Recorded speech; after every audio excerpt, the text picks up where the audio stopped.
और ये गठबंधन केवल राजनीति के लिए है, सरकार बदलने के लिए नहीं है, ये देश बचाने के लिए है। अयोग्य और घमंडी आदमी को विश्वगुरु कह के पेश किया जा रहा है। माननीय मोदी जी को ना तो गांधी की ABCD पता है, ना लोहिया जी की पता है, ना बाबा साहब अम्बेडकर की पता है। अगर सदियों से दबे कुचले शोषित समाज को बराबरी में लाने का प्रयास करना जातिवाद है तो इस जातिवाद पे हमें गर्व है। अगर जिनके हक मारे गए हैं, जिनके हक छीने गए हैं, जिन्हें दबाया गया, जिन्हें कुचला गया है, जिन्हें गुलाम बनाया गया, अगर उनकी आज़ादी की बात करना, उनके अधिकारों को दिलाने की बात करना जातिवाद है तो ये जातिवाद हम करते रहेंगे।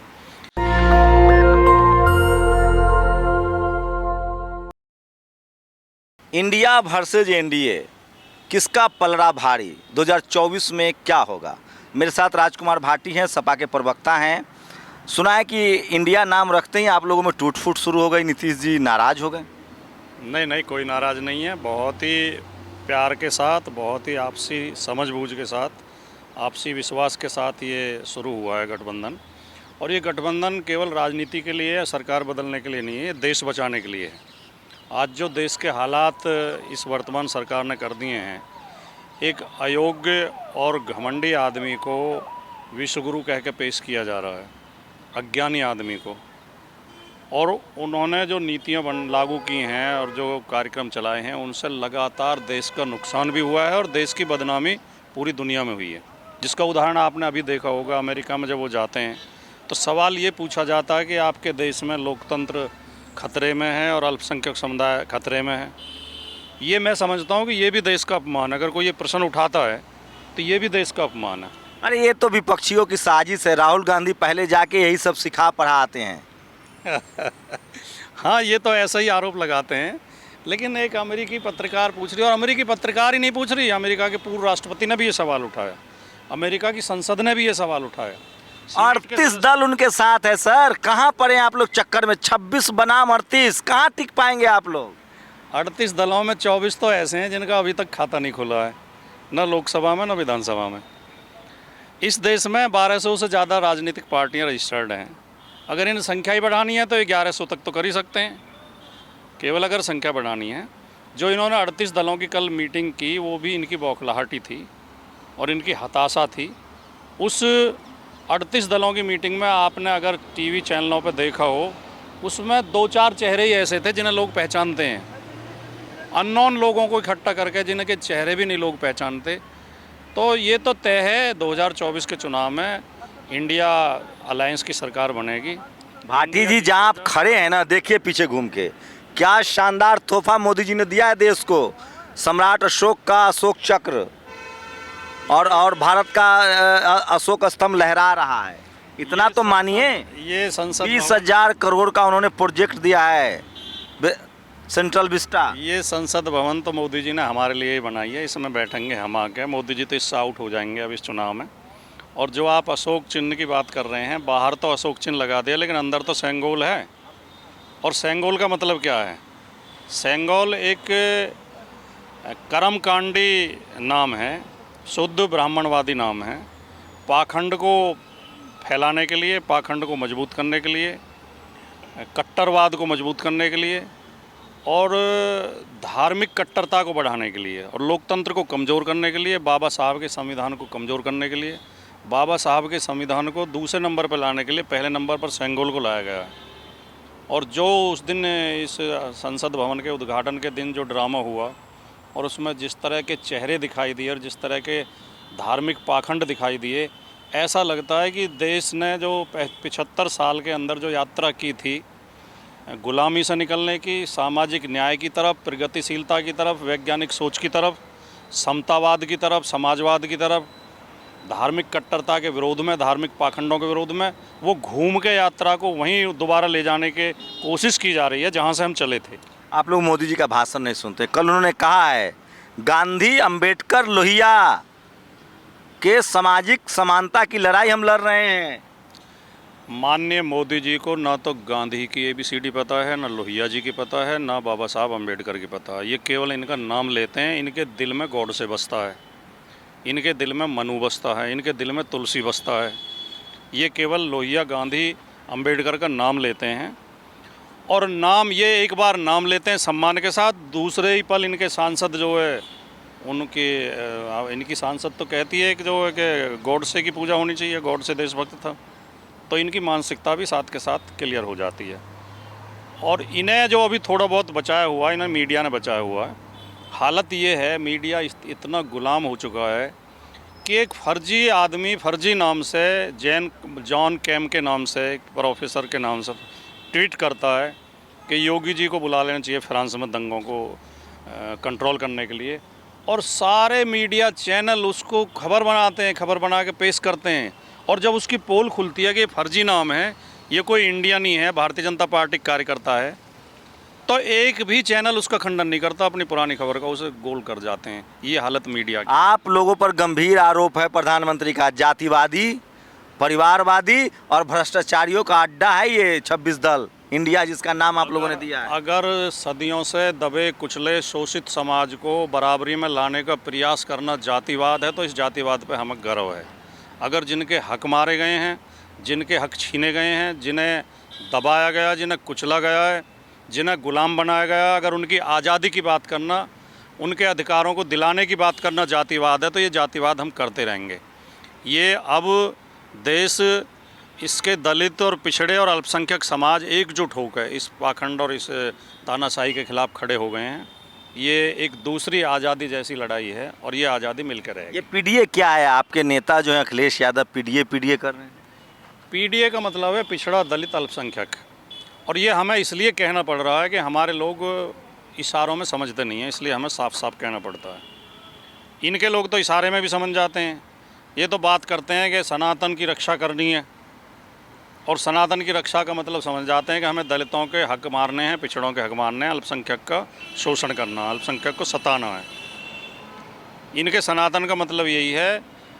भारतीय जनता पार्टी के शासन में आजकल आप देख रहे होंगे जितनी भर्तियां हो रही हैं सरकारी नौकरी, पहली बात तो सरकारी भर्ती नहीं कर रहे, लेकिन जो हो रही हैं उनमें पिछले 10-12 भर्तियों में लगातार पिछड़ों का और दलितों की कट ऑफ जनरल से ऊपर जा रही है।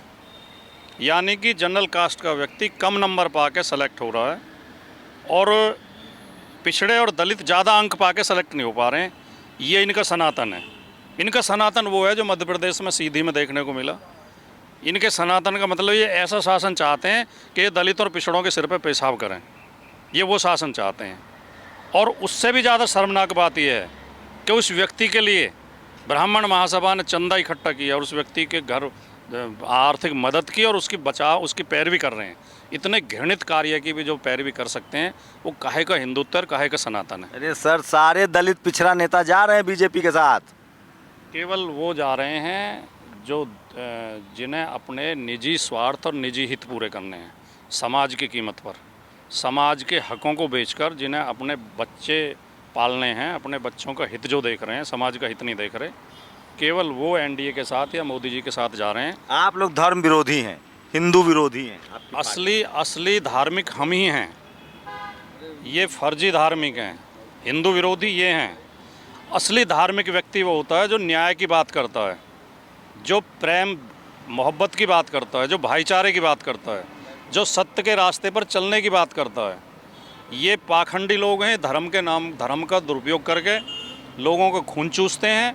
ये धर्म विरोधी हैं, हम धार्मिक व्यक्ति हैं। आपका पीएम का चेहरा कौन होगा? लोग कह रहे हैं, बीजेपी वाला कह रहा है भ्रष्टाचारियों का तो अड्डा है ही, बिना दूल्हे की बारात है। ये सवाल भी एनडीए की तरफ से ही उछाला गया है और जो उनका पालतू मीडिया वो इसे आगे बढ़ाता है। जबकि जो ये सवाल पूछते हैं उन्हें पहले संविधान पढ़ना चाहिए भारत का। हमारा संविधान 543 सांसदों को चुनने की बात करता है, प्रधानमंत्री चुनने की बात करता ही नहीं है। हमारी संवैधानिक प्रक्रिया में, चुनावी प्रक्रिया में संसद सदस्य चुने जाते हैं, फिर वे संसद सदस्य बैठकर अपना नेता चुनते हैं जो प्रधानमंत्री होता है। वो अमेरिका में होता है कि सीधे राष्ट्रपति का चुनाव होता है। तो जो लोग ये सवाल उठाते हैं वो सवाल ही बेबुनियाद है, अप्रासंगिक है। चेहरे हमारे पास, इनके पास तो एक चेहरा है मोदी जी का, और वो भी ऐसा चेहरा है कि जो अब जिसका चेहरे का आकर्षण ख़त्म हो चुका है। हमारे पास तो उससे ज़्यादा अनुभवी, उससे ज़्यादा विद्वान, उससे ज़्यादा समझदार 100 चेहरे हैं। युवा चेहरा कहाँ है मोदी जी की तरफ, फिट एंड फाइन? मेहनत, उतना पसीना की जो मोदी जी पसीना से उनके चेहरे पर जो चमक है, वैसा नेता कहाँ है? मोदी जी में तो बहुत विशेषताएं। आपके नेता सब चार्टर प्लेन वाले हैं, मोदी जी अमीर घर वाले हैं। मोदी जी में बहुत विशेषताएं हैं, बहुत योग्यताएं हैं। उनका मुकाबला तो कोई ऊपर से ईश्वरी उतर के आया तो कर सकता है। मोदी जी ने एक आदमी को देखा था जो नाली में पाइप लगा के नाली की गैस से चाय बना रहा था। वो आदमी आज तक किसी दूसरे आदमी ने नहीं देखा। वो चाय का खोखा आज तक इस देश में किसी को दिखाई नहीं दिया जो मोदी जी ने देखा था। तो उनमें तो इतनी योग्यता है। मोदी जी ने हमारे देश में 1996-97 के बाद इंटरनेट आया। मोदी जी ने 86 में ही मेल कर दिया था रंगीन फ़ोटो गुजरात से, और दिल्ली के अखबारों में छप गया था। मोदी जी को तो इतना ज्ञान है, मोदी जी को तो इतना ज्ञान है, वो कहते हैं कि जब बादल हों तो राडार हवाई जहाज को पकड़ नहीं सकता, फाइटर प्लेन को पकड़ नहीं सकता। तो मोदी जी का क्या, मोदी जी को तो ये भी पता है कि कबीर और गोरखनाथ और गुरु नानक देव एक जगह बैठ कर तीनों वार्ता किया करते थे, और वहाँ चाय पिलाने मोदी जी जाते थे। जिस व्यक्ति को ये ज्ञान नहीं है कि इनमें 100 साल का अंतर है तीनों में, उन तीनों को एक जगह बैठा दिया। मोदी जी ने तो आपने सुना होगा कि वो जो तक्षशिला को भी बिहार में ले आए थे, वो तो इस बिहार अरे वो सब स्लिप ऑफ टंग है। वो तो सिकंदर को भी बिहार ले आए थे। वो कह रहे थे सिकंदर को हमारे बिहार के बहादुर लोगों ने लड़ा के हराया था। उनके सेनापति को तो हराया था ना, सेलुकस को। नहीं, सिलूकस को भी नहीं हराया था। सिलूकस ने तो दोस्ती कर ली बेटी थी, की शादी कर दी मौर्य चंद्रगुप्त से रिश्तेदारी कर ली थी सिलूकस ने तो मैं तो उनके ज्ञान पे बात कर रहा हूँ कि उन्हें इतना, और वो जब फेंकने लगते हैं तो उनके फेंकने की कोई हद नहीं कल होती। भाषण देखा अपने सारे चैनल प्राइम टाइम में चला, उन्होंने कहा कि मेरा कन कन एक एक पल देश के लिए समर्पित है। आज इस देश की आज के दौर में सबसे बड़ी समस्या मीडिया है। मीडिया असली खबरों को छिपाती है, फर्जी खबरें दिखाती है, मीडिया पूरा भेदभाव करती है। जब कल दोनों संगठनों की मीटिंग हुई, एनडीए की भी मीटिंग थी और इंडिया की भी मीटिंग थी, तो मीडिया का धर्म ये बनता है कि दोनों को बराबर स्पेस देते, दोनों को बराबर दिखाते। मीडिया, हम पहली बात तो उनकी मीटिंग लाइव दिखाएंगे, उनके भाषण लाइव दिखाएंगे, हमारी जरा सी क्लिप दिखाएंगे।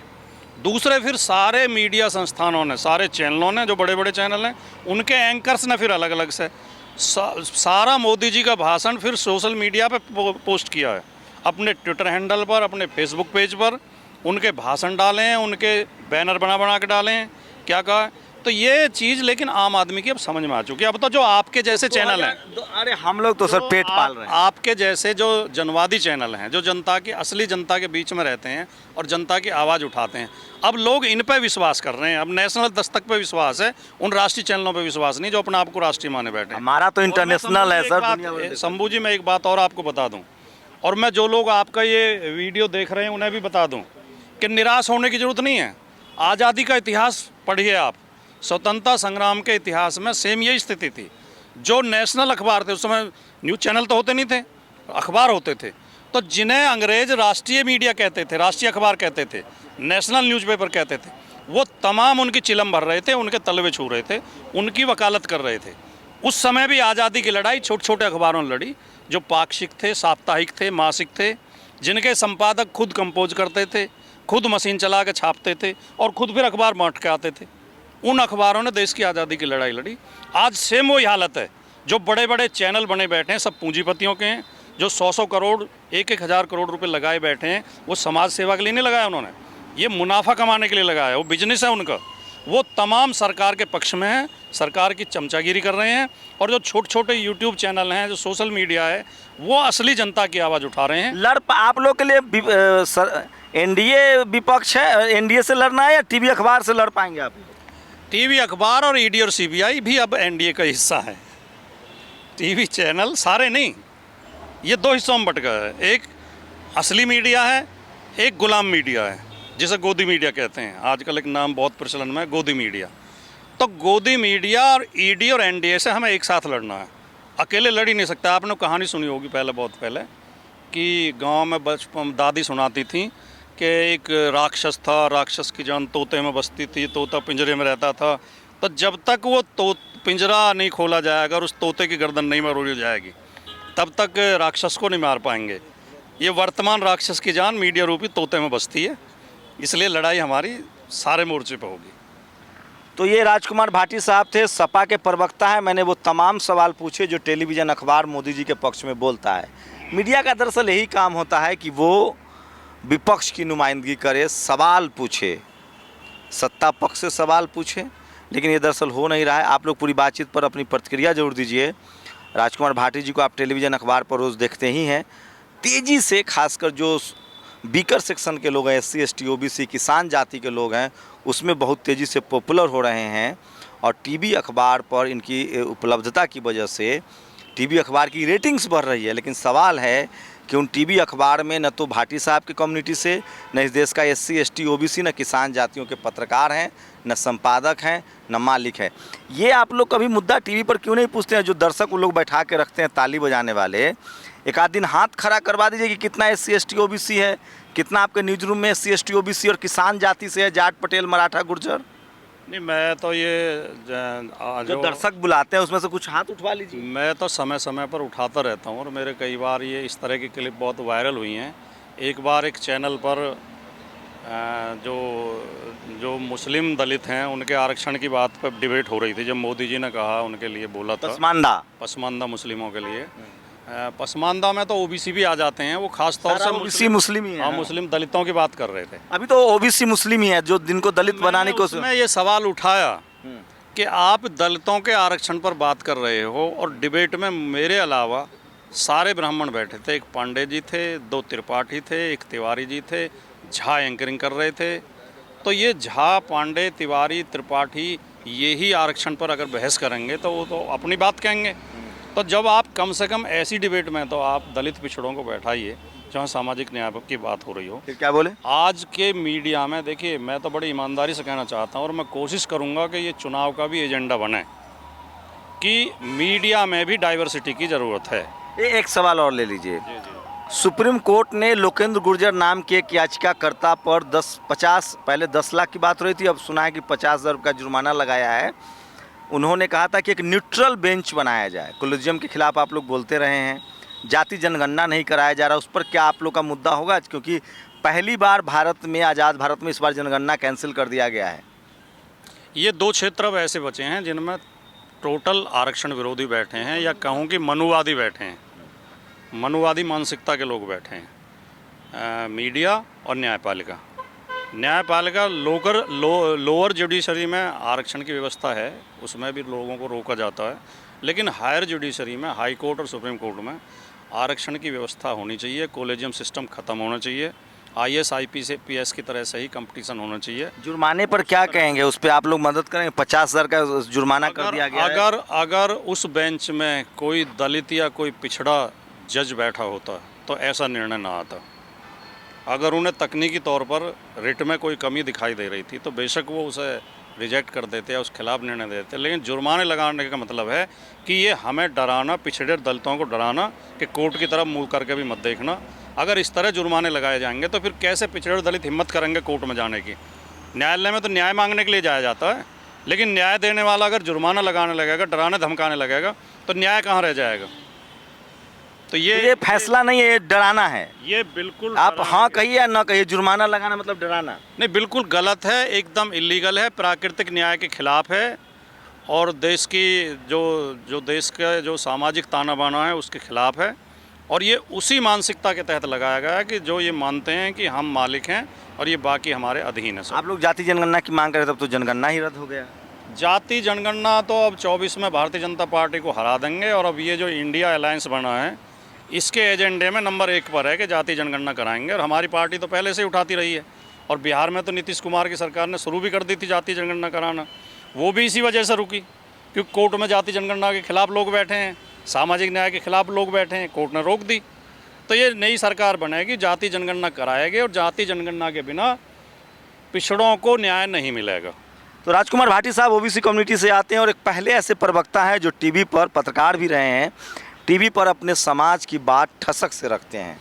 इसलिए हाल के दिनों में सबसे ज़्यादा पॉपुलर SC ST OBC किसान जातियों के पक्ष में उनके हक अधिकार की बात करने वाले हैं तो कोई राजकुमार भाटी साहब हैं। अगर आपके भी कोई सवाल हैं तो कमेंट बॉक्स में डालिए, अगली बार हम इनसे ज़रूर पूछेंगे, प्रतिक्रिया जरूर दीजिए। कैमरामैन आशीष के साथ शंभू कुमार सिंह, नेशनल दस्तक, दिल्ली। नेशनल दस्तक की आपसे गुजारिश है कि अगर इसको बचाना चाहते हैं तो नेशनल दस्तक को सब्सक्राइब करने के लिए रेड कलर के सब्सक्राइब बटन को दबाएं, फिर बेल आइकन की घंटी दबाएं। नेशनल दस्तक को बचाने के लिए बहुत जरूरी है कि हर खबर को शेयर करें, लाइक करें, कमेंट जरूर करें।